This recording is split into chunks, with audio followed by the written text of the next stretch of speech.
ఎవడీడు? ఏమోరా ఇల్లు అడుగుదాం పదా. ఎవరన్నా నువ్వు? ఏం కావాలి?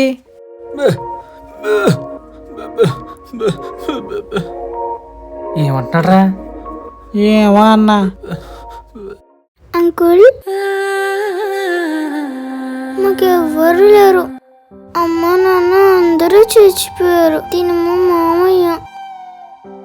మేము చాలా దూరం నుంచి నడుచుకుంటూ వచ్చాం. ఇక్కడ ఉండడానికి ఏమైనా చోటు ఉందా? ఇక్కడెక్కడ ఉంటాయన్నా? మా ఇంట్లో ఉంచుతాలేమయ్యా. మరి మీ అన్నీ ఒప్పుకుంటాడా? అదంతా నేను చూసుకుంటాలేమయ్యా. నాకు చెల్లెళ్ళు ఎవ్వరూ లేరు. నాకు చెల్లిగా ఉంటావా? మ్మ్.